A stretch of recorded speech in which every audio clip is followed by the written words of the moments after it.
channel. Hey loves, welcome back to my channel. My name is Okundupe. If this is your first time here, please do us stick around by subscribing and giving this video a huge thumbs up. And if you're a returning subscriber, thank you so much, my love, for coming back. So in today's video, as long as I'm sitting down, you know what's up. As long as I am sitting down, you know what's up. So it's a story time. Yeah, I'm sure from the title of this video you already know what this video is about. So I'm gonna be gisting with you guys, giving you guys a story time on how I almost got kidnapped and how I almost did not go to school or university because of a boy, and also my fatal accident story time. So all those interesting gist, I know that's why you guys are here. You want to know what happened, you want to know how it happened. I'm here for you guys. Okay, so grab a chair, grab a drink, and let's get right into the video. Okay, so first off, I don't even know the one to start from first. I don't know. Okay, like I'll start from how I almost quit school because of a boy, because that was the most stupid thing that could ever happen to anybody or any girl, especially to me. Okay, first off, okay, this happened when I was in SS3 after my YEC. So I not like actually really quit. I wanted to quit school, but my dad threatened me I'm going to quit school because of a boy. Okay, after my YEC, everybody had gone home. So there's one of my classmates, a friend. We live in the same area. I won't mention names. We live in the same area. So you know this stuff now. Your classmates after secondary school, you guys still want to hang out. You guys still want to just about high school experience and all those good stuff. So one fateful day, I went to his house. So I went there. We were just gisting. For the record, my parents were not around when I went because I don't really go out. So my parents were not around when I went out. So I would say I left with their permission. Yeah. So when I went home, my plan was when I left home. My plan was when I get there, I won't really waste so much time. I'll see like 2-3 hours. I'll come back home, smart guy, smart move. Nobody's gonna know, you know. But God said to punish me that day. So I went there now. We're just having fun. Let me just keep over to the main point, guys. Stupid. I won't call it stupid, cha. We decided to go snap picture. We decided to take a studio picture because there was a studio nearby. So we went there. We were like snapping picture. You know, girls picture with boys. Ah, he actually held my waist, but the picture was not really incriminating, but to my parents it was incriminating because as a young girl, I'm growing. I don't really know stuff about men then. Even now, what am I saying? But whatever, I was still getting to know myself. I was also getting to know more about the world, and I'm already doing stuff like that. So to them, it was really a bad thing. Even to me, self, I actually saw it as a bad thing. But then I was like, what did I do? Is it a bad thing? You know, peer pressure. So he actually held my waist in the picture. God, guys, please just ignore any noise you can hear in this video. I'm in my lodge and everybody is making noise. God, this is why I hate filming. I need to continue. I need to continue. I need to continue. As I was saying, he held my waist, he took pictures. So me now, the pictures were cute. I went home, then I had a phone, of course. So I uploaded the pictures on Facebook, guys. I was the one that brought out myself. I went to open my nyash by myself. I uploaded those pictures on Facebook. What was I thinking? I was innocent. I had nothing in mind. I was like, it's just pictures of my classmates. So Why shouldn't I? Why won't I upload it on Facebook so that other people know that I actually went to the studio and stuff like that? I posted it. So in the evening, my uncle came. He saw the picture. My uncle came, was like, oh, what is this? I was like, uncle, it's just a picture. He said, just a picture. A boy is holding your waist. Just a picture. It's going to show my dad. Hey God. I was like, uncle, please, oh, don't show my dad. Please don't show dad. You know this kind of thing now. Before I knew what was happening, my uncle went to go and show my dad. My dad was not calling me. Oh, come here, come here. Jesus Christ of Nazareth. Guys, you know that I don't know if you can relate, but that situation is worse. Very, very I can't even explain. But my dad called me. And I'm sure you guys already know what happened. He flogged the hell out of me with belts. And do you know what he told me? That since I want to go and snap picture with a boy, I'm going to live with him. That since he's man, that is the most important thing to me right now in my life. He's man, I want man to be holding my waist. No more swim, no more university for me. Hey God, I was like, Daddy, please. Daddy, please don't do this to me. Jesus Christ Nazareth, I was crying. And I was like, he's going to arrest him. This, that, Jesus Christ. To me, then, I didn't know it was a big issue. I didn't know it was going to escalate. That singular act taught me a whole lot of lessons. Like, even if you are doing things, don't post it. Okay? Keep it to yourself. Don't post it on social media. Because eyes are watching you everywhere. You have uncles, you have aunties. So to prevent the whole family drama, or to prevent the whole Christmas meeting because of you, just save that picture in your camera roll. Don't bring it out. Don't show Facebook. Don't show WhatsApp. Just leave it there in your camera roll. Let it rest. Okay? So you self will not receive cane or beating. Alright? So that was how my dad threatened me. I'm not going to go to school. You know now, teenage fear. I was scared. I was like, oh God, what have I done? So this is how I'm going to end my life. This is how I'm going to end my life because of a boy. Boy that's like, God, I was just, and it's not as if I had any relationship with this boy. Yeah, it was not my boyfriend. We were just normal mutual friends. But my dad was like, it's my boyfriend. I'm going to see boys. So that's what I want to do. God, I was not begging my mom. My mom was not pleading that God, I had to beg my dad. Though I know he was joking, he was not serious, but the way he said it frightened me. I was like, so I'm going to actually end my life like this. So I'm going to be a secondary school dropout without going to university. But anyways, thank God he came through for me. I went to school. So another story time. I almost got kidnapped. Let me say I and my sister, we almost got kidnapped. This happened when we were little. I can't recall the class I was or how old I was, but I know I was like, let me see, I was like primary two, or my sister primary two, thereabout, because I know I was still small. So what happened?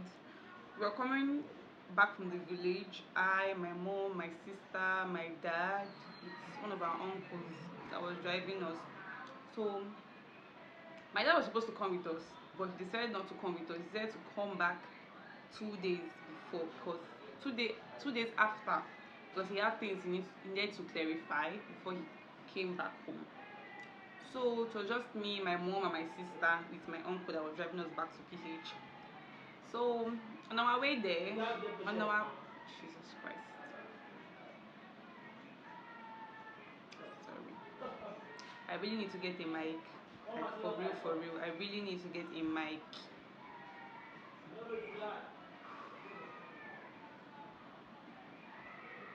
I'm actually waiting for him to pass so that I can continue recording. I think the noise has reduced. So we're on our way to PH. We got to a certain place. Like we've gone far in the journey. So we got to a certain place and our car broke down. Our car broke down. So we're like resting on the roadside, and that place is lonely. Like cars were rarely passing there. It's very hard before you see people pass, very hard before you see passengers. very hard before you see any human being there. So that was where our car spoiled. So my mom came out. My uncle came out to check what was wrong with the car. Me and my sister were just there. You know when your car spoiled on the road now. So my mom was like, "Are we hungry? Do you want to eat stuff?" Me, food monger. Why won't I be hungry? I was like, "Mommy, I'm hungry. I'm hungry." So I don't know if you guys remember this biscuit. See, if I see the picture, I'm going to insert it. If I see that biscuit, picture of that biscuit, I'm going to insert it in this video. It's cream crackers. It's not cream crackers, but it's crackers biscuit. It's sky blue. I've been a sea green. I don't even know, but if I see that picture, I'm going to insert it. But if I don't see it, I'm trying to. It's yellow. That biscuit, whenever you eat it, always make you get thirsty. The biscuit always make you get thirsty. It's like sky sea green color. They wrote the wordings, name of the biscuit with yellow color. I can't remember, but I will try my best to see if I can see the picture of that biscuit and just insert it so you guys know what I'm talking about. Okay, so that biscuit, my mom gave it to me to eat. So my sister refused to eat. So like, no, it's going to make her thirsty. All these things, we're just there, you know, trying to have family discussion because of our car spoiled. As we were, as I was eating my biscuit, the only thing I could remember was that two men that were big, two men with bike came and stopped beside us. Oh, sorry. I skipped. Please rewind. Before they came, my uncle was like, it's as if it was a setup. Like they planned everything. Before they came, a girl came. She was like, what's wrong with our car? Like our car spoiled.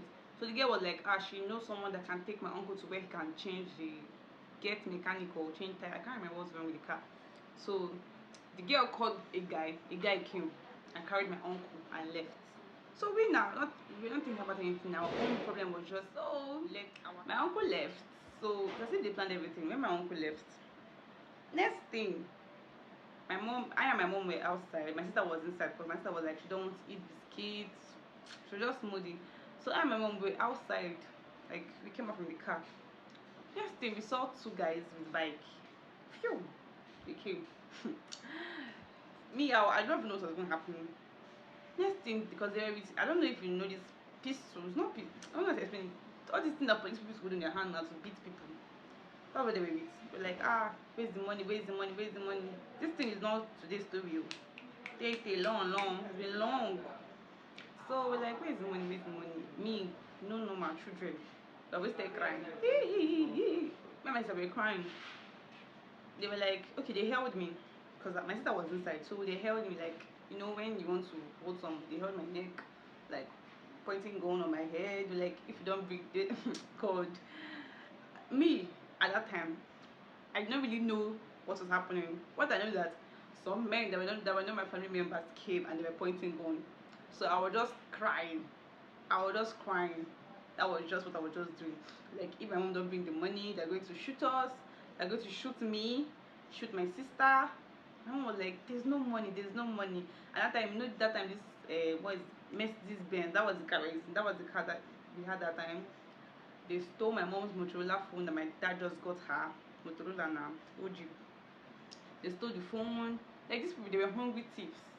They opened the car, took change, 5 naira, 10 naira. That time, the money was still something, but they took unnecessary things that were just inside the car. Took everything. My mom was still begging them that they should please just leave us. Like they were still holding me. Like one person was holding me, another person was still like. They were like, if I won't talk too much, they'll carry us. She'll pay my God, you're just threatening her. My mom was really, really scared. So after everything, I and my sister were just crying, holding my mom, and my uncle had not come back then. So my mom tried reaching my uncle. His number was switched off. Like everything just happened like film. His number was switched off. Next thing, my mom came out to the main road because she didn't know where to do. They took her phone. So she was shouting like a madman. Stop, just stopping cars. And luckily for us, we met someone that we knew, someone that knew our dad, or someone that we knew, whatever. We met someone that helped us get back home. So we tried getting to my uncle. He was safe where he was, but we later found out that it was a planned walk. both the girl that came and the guy that took him to the mechanic, everything they all knew. It was a planned work. So they intentionally took my uncle out for them to come in and steal from our car. Logic. Logic. So that's just this is one this one is actually a big trauma to me because I was involved in an accident that almost took my life. But we thank God we are here to testify of the goodness of God. I was involved in a fatal accident. I was going back to school. What year was that? 2020 January. This is 20 January for the lockdown. Sorry, 2019. I was involved in an accident. I was coming back to school. So I was coming back with my uncle. I know you guys will say all my stories, uncles are involved. Yes, uncles are involved in all my stories. I was coming back with my uncle to school. So what even happened? Okay, I was supposed to come back alone because my dad was like, I just got into the school newly. My dad was like, do I know road? Can I find my way? I was like, yeah, dad, I'm a big girl, stuff like that. But I thank God my uncle came with me because had it been I went alone, the trauma would have been much.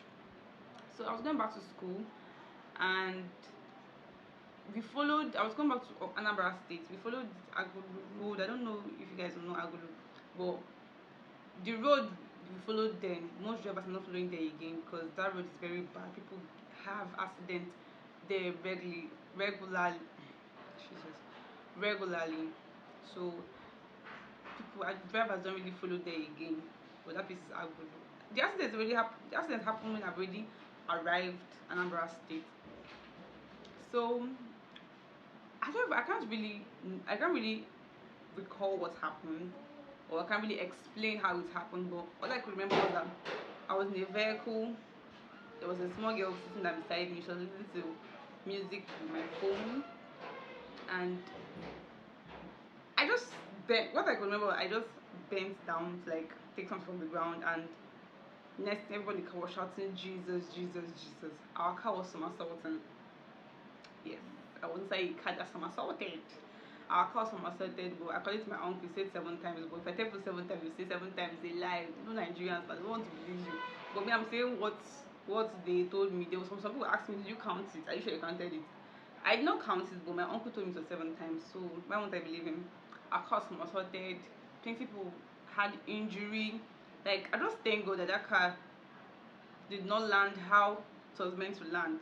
Because had it been that car landed how it was supposed to land after it somersaulted like 7 times, I would have gotten a very bad injury. So the guy in front, his head, people had many injuries. Even this little girl that's beside me, she fainted. Her mom broke her leg.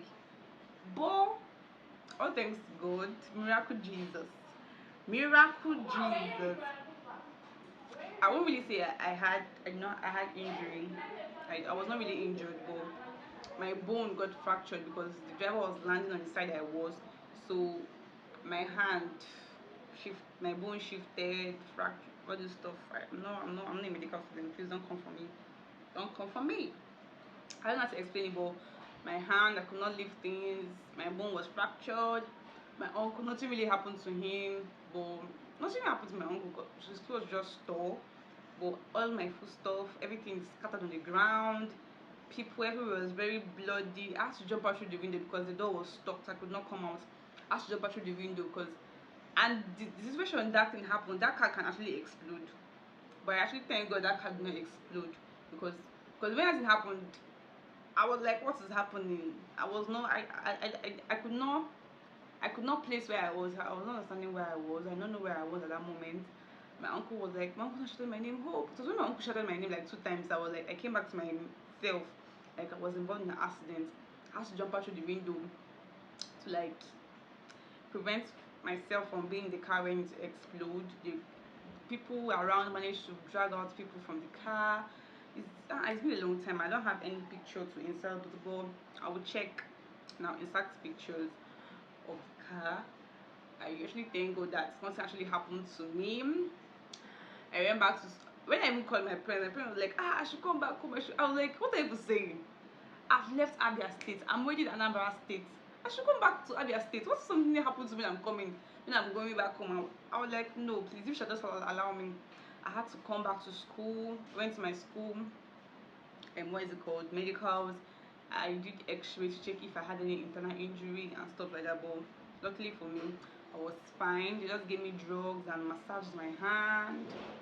But the trauma was there. Like when they say trauma, even till date, I don't sleep in vehicle when I'm traveling because of that. I feel like when I close my eyes, something's going to happen. When I do this, something bad.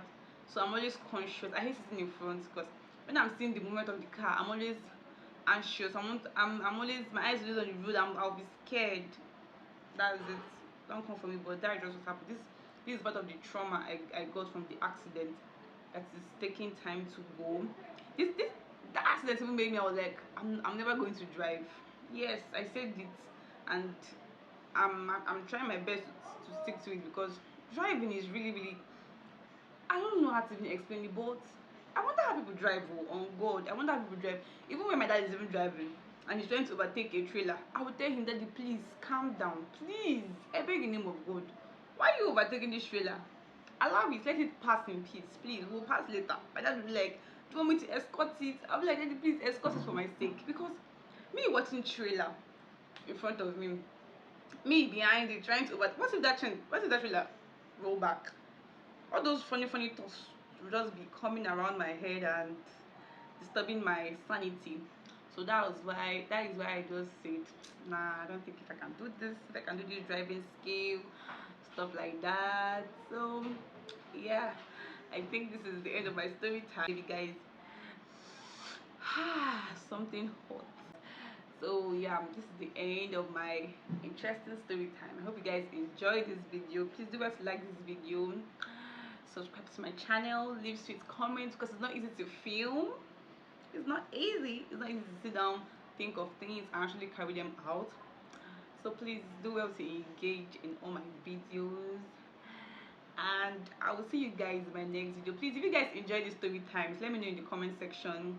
If you want to see more videos, if you want to see any type of video from me, let me know in the comment section because I'm here to please you guys. Okay, so yeah, I'll see you guys in my next video. Until then, bye.